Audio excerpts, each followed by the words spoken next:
All right, Shakespeare fans, get ready, because today we are taking a deep dive into one of the most, well, I'd say, haunting scenes in Macbeth. Oh, absolutely. And I think it's a scene that's ripe for some really great classroom discussions. For sure. So we're in Act 5, Scene 1, and just a heads up, if you haven't read it yet, maybe hit pause and go do that first, because, Oilers. yeah, major spoilers. We're diving deep into all the good stuff.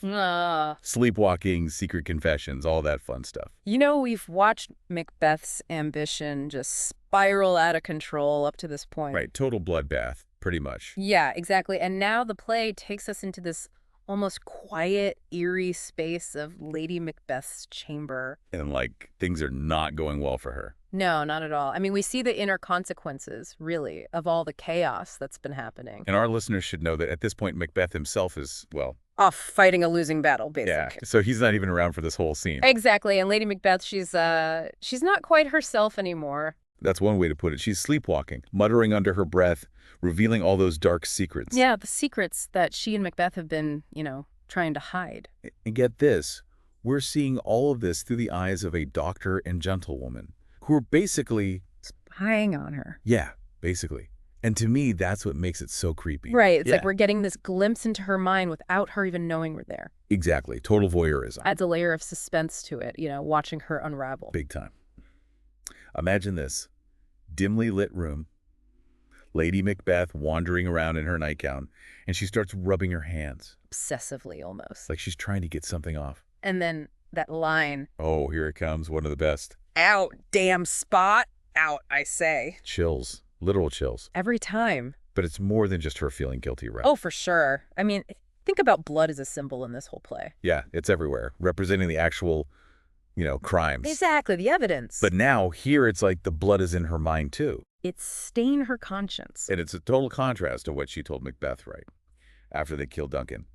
She was all, wash this filthy witness from your hand. And now she's the one haunted by it. Oh, Shakespeare loved his irony. Oh, he did. The scene is full of it. The advice she gave Macbeth, it's all twisted back on her now. All right, let's talk about another line that just, I don't know, gets me every time. Yeah, which one? The Thane of Fife had a wife. Where is she now? Oh, that's a good one. She says it so casually, but it's terrifying. It's a reminder of the consequences, right? Not just for Macbeth and Lady Macbeth. Oh, right. All the innocent people caught in the crossfire. Exactly. Innocent lives destroyed because of their ambition. And she just says it like it's nothing. It's chilling. And, for me, this line is a turning point in the play. How so? Well, up until this point, Lady Macbeth is the one pushing Macbeth, right? She's the ambitious one. The mastermind, yeah. But here, you see her start to break down, her facade cracking. That's a good point. It's like she's losing it. Losing control. And then there's that part where she tells her imaginary Macbeth, wash your hands, put on your nightgown, look not so pale. Like she's reliving that night. The night they killed Duncan. Yes. But she's giving the orders now. Like she's trying to calm him down. It's so weird. It's like she's seeing her own fear in him. It's a role reversal. Right. Before, she was the one telling him to be strong. And then she's the one falling apart. Shakespeare is brilliant. I know, right? It's like every line is doing so much work. Absolutely. Okay, one more line, and then I think we need to take a break, because this scene is intense. Hit me with it. What's done cannot be undone. What do you think? Boom! It's like the weight of everything just hits her, Yeah, and it makes you think, did they ever have a choice? Or was this all, like, destiny? Oh, the age-old question, fate versus free will. That's Macbeth for you. Yeah. Always making you think. Exactly, and that's why we love it. It's like Shakespeare is showing us that our choices have real consequences. Yeah, and sometimes you just can't undo what's been done. Exactly, and that idea of fate versus free will, that's woven throughout the whole play. Totally. Okay, but let's talk about guilt for a second, because this scene is dripping with it. Oh, absolutely. It's like a master class in how guilt can just eat away at you from the inside. Especially when you try to bury it, like Lady Macbeth's been doing. Right. She puts on this strong front in public, but here we see it all come pouring out. Her sleepwalking is almost like a physical manifestation of her guilt. Exactly. She's not just saying she feels guilty, she's acting it out. That hand-washing thing, it's such a powerful image. Trying to wash away the stain of her actions. But she knows deep down that some stains just don't come out. And the way she keeps repeating, out damn spot, it's like she's desperate, but also... resigned, like she knows it's hopeless. Exactly. There's no escaping it. But what about her ambition? I mean, she was the one pushing Macbeth to be king in the first place. Right, she wanted the power just as much as he did. So is this scene like her ambition backfiring? I think you could definitely argue that They got what they wanted, but it destroyed them. it's like a cautionary tale, right? About what happens when you let ambition take over. Yeah, it's not just about getting what you want, it's about the cost. Exactly, and in this case, the cost is huge. Okay, one more thing I wanted to mention. It's this whole appearance versus reality thing. Oh yeah, that's big in this scene. Lady Macbeth is so good at hiding her true feelings, putting on this act. Look like the innocent flower, but be the soup and under it. Right. Exactly. But now, with the sleepwalking, it's like the mask is slipping. We're seeing the cracks in her facade. She's not as strong and in control as she pretends to be. Not anymore. The guilt and paranoia are eating her alive. And it makes you wonder, did she ever really believe in that whole fake it till you make it thing? Or was it just a way to justify her actions? It's like this scene is screaming, don't trust appearances. Because things are rarely what they seem, especially when it comes to power. Wow, I feel like we've just peeled back so many layers of this scene.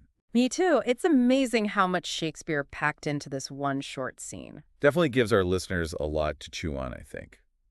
All right, so we've been through a lot with this scene. Yeah, definitely a lot to unpack. It's like a crash course in, I don't know, Shakespearean psychology or something. It really is like watching a mind unravel right in front of us. Exactly. So let's give our listeners some key takeaways, stuff they can use to, dominate those classroom discussions. Okay, so first off, this scene is all about consequences. The consequences of Macbeth and Lady Macbeth's actions, right? Yeah, all the guilt, the paranoia, it's all coming to a head here. And we can't forget those iconic lines like, out, damn spot. That one's a classic, and it really shows us how trapped Lady Macbeth feels. Like she can't escape the past no matter how hard she tries. Exactly, and then there's that line, what's done cannot be undone. Oh, that one just hits you right in the gut. It does, and it makes you think about the whole question of fate versus free will. Yeah, like did they ever really have a choice? Or was this all just destiny playing out? Big questions, right? And that's what makes this play so great. We also talk about the irony in this scene, how the tables have turned. Right, Lady Macbeth used to be the one in control, pushing Macbeth to be ruthless. And now she's the one falling apart. It's a total role reversal, and it shows how power can corrupt even the strongest of relationships. So much to think about, right? But I think if our listeners remember those key themes, they'll be set. Guilt, ambition, appearance versus reality, those are the big ones. And of course, that whole question of fate versus free will. That one's always a good one to bring up in class. So there you have it, folks. Act 5, Scene 1 of Macbeth. It's more than just a creepy sleepwalking scene. Oh yeah, it's a turning point in the play. And it gives us so much insight into these characters. And as you keep reading, think about this. Could Lady Macbeth have been redeemed? Well, that's a tough one. It is, and there's no easy answer. But that's what makes Shakespeare so interesting, right? Always leaving us with more questions than answers. Exactly. So keep thinking, keep discussing, and keep diving deep into those plays. We'll see you next time.